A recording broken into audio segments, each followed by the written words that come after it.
እሱ ብቻ ሳይሆን ግን ማንነታቸውን በዛውም እየነገራቸው ነው የእግዚአብሔር ቤተክርስቲያን ናችሁ ቤተክርስቲያን ማለት ተጠርቶ የወጣ ማህበር ማለት ነው በዓለም የነበሩ በጨለማ የነበሩ በኃጢአት ባርነት የነበረ ማህበረሰብ እግዚአብሔር ጠርቶት ከዛ ማህበር ከዛ ጨለማ ወጥቶ ለእግዚአብሔር የተለየ ህዝብ ማለት ነው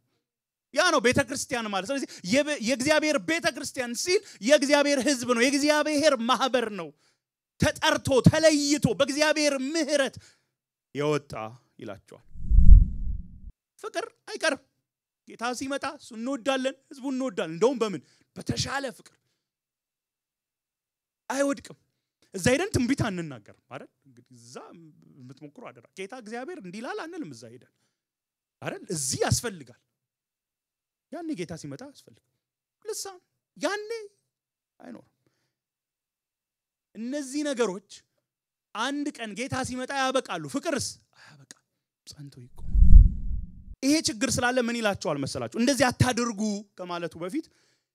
እንደዚህ ስለሆናችሁ አታድርጉ ነው የሚላችሁ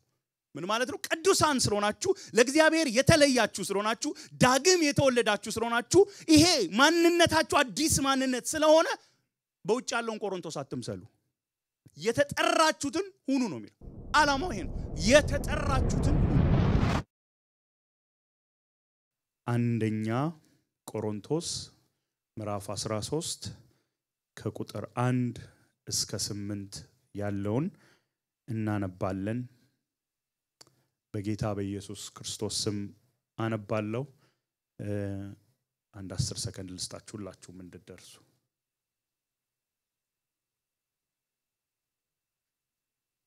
እሺ ቁጥር 1 እንዲህ ይላል አንደኛ ቆሮንቶስ ምዕራፍ 13 በሰዎችና በመላእክት ልሳን ብናገር ፍቅር ግን ከሌለኝ እንደሚጮህ ነሐስ ወይም እንደሚንሸዋሸዋ ጸናጽል ነኝ የትንቢት ስጦታ ቢኖረኝ ምስጢርን ሁሉ ዕውቀትን ሁሉ ባውቅ ተራራንም ከቦታ የሚነቀል እምነት ቢኖረኝ ፍቅር ግን ከሌለኝ ከንቱ ነኝ ያለኝን ሁሉ ለድሆች ብሰጥ ሰውነቴም እንዲቃጠል ለእሳት ብዳርግ ፍቅር ግን ከሌለኝ ምንም አይጠቅመኝም ፍቅር ታጋሽ ነው ደግሞም ቸር ነው ፍቅር አይመቀኝም አይመካም አይታበይም ተገቢ ያልሆነ ነገር አያደርግም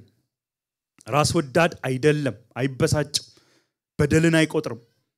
ፍቅር ከእውነት ጋር እንጂ በአመጻ ደስ አይሰኝም ፍቅር ሁሉ ጊዜ ይታገሳል ሁሉ ጊዜ ያምናል ሁሉ ጊዜ ተስፋ ያደርጋል ሁሉ ጊዜ ጸንቶ ይቆማል ፍቅር ከቶ አይወድቅም ነገር ግን ትንቢት ቢሆን ይሻራል ልሳን ቢሆን ይቀራል ዕውቀትም ቢሆን ይሻራል ወደ ምዕራፍ 1 እንሂድና በጣም ብዙ ምዕራፎች አንሄድም ምዕራፍ 13 ላይ ነው የምንቆየው ግን እንዳልኳችሁ የተወሰነ ግን ዳራውን ለመስጠት እሞክራለሁ ስለዚህ አንደኛ ቆሮንቶስ የመጀመሪያውን ምዕራፍ ሁለቱን ቁጥሮች ብቻ እናነባለን እንደዚህ ይላል በእግዚአብሔር ፍቃድ የክርስቶስ ሐዋርያ ወይም የክርስቶስ ኢየሱስ ሐዋርያ እንዲሆን ከተጠራው ከጳውሎስ ከወንድማችን ከሶስቴነስ በቆሮንቶስ ላለችው የእግዚአብሔር ቤተክርስቲያን በክርስቶስ ኢየሱስ ተቀድሰው የነርሱና የኛ ጌታ የሆነውን የጌታችንን የኢየሱስ ክርስቶስን ስም በየስፍራው ሆነው ከሚጠሩት ሁሉ ጋር ቅዱሳን ለመሆን ለተጠሩት ይላል ጻሐፊው በጣም ግልጽ በሆነ መንገድ ማን እንደሆነ ይነግረናል ጳውሎስ ነው ግን ጳውሎስ ስለራሱ የሚናገራቸው ሁለት ነገሮች አሉ ቶሎ ብዬ ሜንሽን ላድርጋቸው በጣም አስፈላጊ ስለሆነ የክርስቶስ ሐዋርያ ነኝ ይላል ክርስቶስ የላከኝ ሐዋርያ ማለት የተላከ ማለት ነው ክርስቶስ የላከኝ የራሴን ዓላማ የራሴን መልእክት የማቀርብ ሳይሆን የራሴን ሥራ ምሰራ ሳይሆን የክርስቶስ ሐዋርያ ነኝ ክርስቶስ ኢየሱስ ነው የላከኝ ይላል ወዲያው ደግሞ በእግዚአብሔር ፍቃድ የተጠራ ይላል እንደውም ቀድሞ እሱን ነው የሚለው በእግዚአብሔር ፍቃድ የተጠራ በኋላ ለሚነግራቸው ነገር በኋላ ይሄንን ናችሁ ይሄንን ደግሞ አድርጉ ለሚላቸው ነገር መረዳት አለባቸው ይሄንን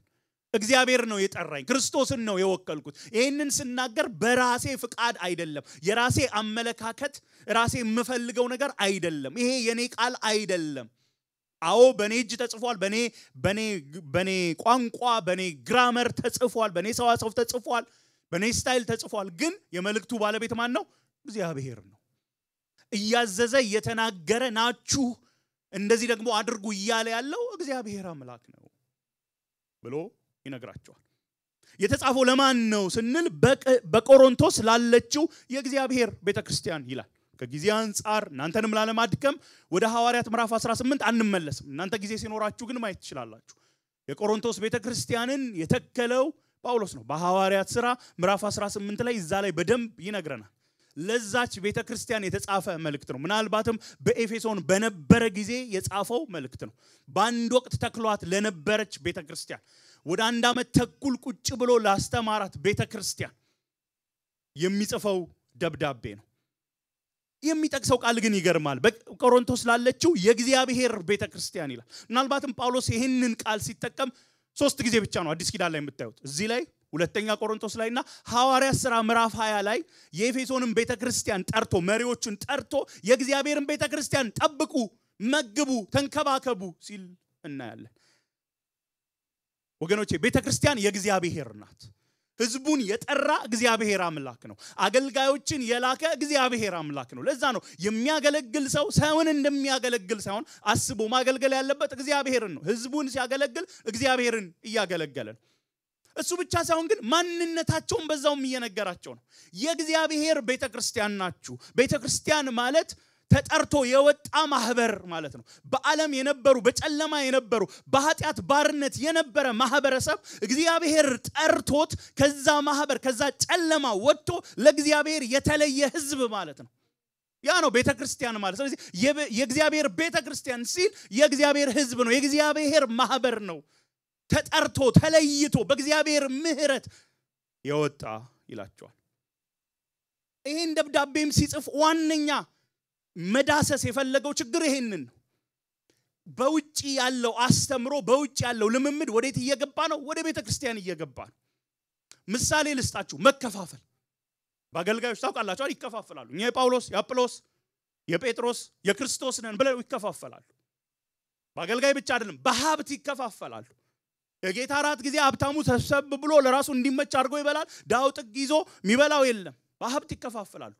ይሄ በሀብት መከፋፈል የቆሮንቶስ ባህሪ ነው በውጪ የከተማው ወደ ውስጥ የገባ በጸጋ ስጦታ ይከፋፈላሉ ይወዳደራሉ ማን ይበልጣል እኔ እኮ ልሳን መናገር ነኝ እኔ እኮ መተነብይ ነኝ ከኔ ጋር እኩል ትሆናለህ እንዴ ይባባላሉ እንደውም በኋላ እንመጣበታለን አንዱ ችግሩ እሱ ነው የነበረው የቅዱሳን ማህበር ሲሰበሰቡ አንዱን እንዲያንጽ አይሆን የጸጋ ስጦታውን ለማሳየት እኔ ተሻልኩ መንፈሳዊ ሰው ነኝ ለማለት ይወዳደራሉ ያ መሰብሰቡን አይጠቅም ይሄ ችግር ስላለ ምን ይላቸዋል መሰላችሁ እንደዚህ አታድርጉ ከማለቱ በፊት እንደዚህ ስለሆናችሁ አታድርጉ ነው የሚላቸው ምን ማለት ነው ቅዱሳን ስለሆናችሁ ለእግዚአብሔር የተለያችሁ ስለሆናችሁ ዳግም የተወለዳችሁ ስለሆናችሁ ይሄ ማንነታችሁ አዲስ ማንነት ስለሆነ በውጭ ያለውን ቆሮንቶስ አትምሰሉ የተጠራችሁትን ሁኑ ነው የሚለው ዓላማው ይሄ ነው የተጠራችሁትን ሁኑ ምዕራፍ 12 ላይ ሲጀምር እንደዚህ ይላል አይኖ 13 ነው የምናገረው ግን 13 በ12 እና በ14 መካከል ነው ያለው በቁጥር ብቻ ሳይሆን ሐሳቡ እና አንድ ቁጥር ብቻ ላንበብ እዚህ ጋር ወንድሞቼ ሆይ አሁን ደግሞ ስለ መንፈሳዊ ስጦታዎች ይሄንን እንድታውቁ እፈልጋለሁ አሁን ደግሞ ሲል ግልጽ ነው አይደል ቅድም ሌላ ነገር አውርቻለሁ አሁን ደግሞ ወደ ሌላ ሐሳብ ሊሄድ ቅድም ብያቸዋለሁ የተለያዩ ጥያቄዎችን ይመልሳል የተለያዩ ጉዳዮችን ያነሳና አሁን ደግሞ ስለ መንፈሳዊ ስጦታዎች ይሄንን እንድታውቁ እፈልጋለሁ እንድታውቁ ምፈልጋቸው ነገሮች አሉ ብሎ መንፈሳዊ ስጦታን የሚሰጥ ጌታ መንፈስ ቅዱስ እንደሆነ ለሁላችን የጸጋ ስጦታ እንደተሰጠ እነዚህ የጸጋ ስጦታዎች ግን ልዩ ልዩ እንደሆኑ ዓላማው ደግሞ አካሉን ለማነጽ እንደሆነ እኛ ታዋቂ እንድንሆንበት ከሰው ምን የተለየ መንፈሳዊ መስረን እንድንታይበት እንዳልሆነ ይነግራቸዋል መጀመሪያ እስቲ ከቁጥር 1 እስከ 3 ያለውን ከፍለን እንይ ከዛ በኋላ ደግሞ ከ4 እስከ 7 ያለውን እንይ ከቁጥር 1 እስከ 3 ቢኖረኝ ወይም ባደርግ የሚለው ነገር አለ ቢኖረኝ ወይም ባደርግ ነገር ግን ከሌለኝ የሚለው ነገር ደግሞ አለ ነኝ ይላል ልድገምላችሁ አይኖ ትንሽ ኮንፊውዝ ሊያደርጋችሁ ቢኖረኝ ከሌለኝ ነኝ የሚለው ነገር አለ ቢኖረኝ ባደርግ የሚለው ነገር አለ ግን ከሌለኝ የሚለው ነገር አለ ነኝ የሚለው ነገር አለ አይ ነው እዚህ ጋር ሲነገር ትንሽ ኮንፊውዝ የሚያደርግ ይመስላል ግን በዛ ስትራክቸር ከሄድን ክሊር ይሆናል ብዬ ተስፋ አደርጋለሁ እዚህ ክፍል ላይ ቀለል ያለ ጥያቄ ልጠይቃችሁ በተደጋጋሚ የተጠቀሰ ቃል ምንድነው ፍቅር ስለዚህ ስለምን የሚያወራ ይመስላችኋል ስለ ፍቅር አይደል በተደጋጋሚ እየተናገረ ነው ስለ ፍቅር የሚናገር ይሄ ፍቅር የሚለው ሐሳቡን እንደው በሶስት እንኳን ጠቅለል ለማድረግ ብንሞክር አንደኛ መስዋዕትነት የሚጠይቅ ነው ያው ፍቅር ምን እንደሆነ ታውቃላችሁ ግን ባህሪያቱን ሊስት ላድርግና ከየት እንዳልኩ በኋላ ታይታላችሁ መስዋዕትነትን ይጠይቃል በንግግር ብቻ የሚታይ አይደለም ከኛ የሆነ ነገርን ይጠይቃል ከኛ የሆነ ማውጣት ያለብን እኛን ጎድቶ የምናደርገው ነገር አለ መስዋዕትነት የሚጠይቅ ነው ሳክሪፊሻል ነው እሱ ብቻ ሳይሆን ደግሞ ለሰው የእውነት በጎ እንዲሆን ከመፈለግ የመነጨ ነው ጄኒዩን ነው ይሄ ዝም ብሎ በንግግር ሳይሆን የእውነት ያ ሰው በጎ እንዲሆንለት መፈለግ ጄኒዩን እሱ ብቻ ሳይሆን በጣም ሌላ ደግሞ የሚከብድ ለማይገባው ጭምር የሚሰጥ ነው ለበደለን ለጎዳን ጭምር የሚሰጥ ነው ግሬሽየስ ነው መስዋዕትነት የሚጠይቅ ነው ሳክሪፊሻል ለሌላው የእውነት በጎነትን ከመፈለግን ይጨምራል ጄኒዩን ነው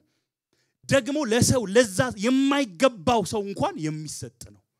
ግሬሽየስ ነው ሳክሪፊሻል ጄኒዩን ግሬሽየስ ሐሳቡ እዚህ ጋር ምንድነው በመድር ላይ ያለን ቋንቋ ሁሉ ብናገር በሰማይ ያለን ቋንቋ ሁሉ ብናገር እውነታዎችን በትልልቅ የንግግር ችሎታ ሁሉ ብናገር ትልልቅ እውነት አስፈላጊ እውነት ፋውንዴሽናል ይሁን ሰው ሁሉ ሊያውቅ የሚገባው እውነት ሁሉ ብናገር ደግሞ የምናገርበት መንገድ ደግሞ በጣም አስገራሚ ሰው ሁሉ በሚገባው አሁን አስቡ እዚህ ያላችሁ ሁላችሁ በሚገባችሁ ፈትፍቼ በነገር ፍቅር ግን ከሌለኝ ይላል ንግግሬ እንደ ጩኸት ነው ባዶ ነው ፍቅር አይቀርም ጌታ ሲመጣ እንወዳለን ህዝቡ እንወዳለን እንደውም በምን በተሻለ ፍቅር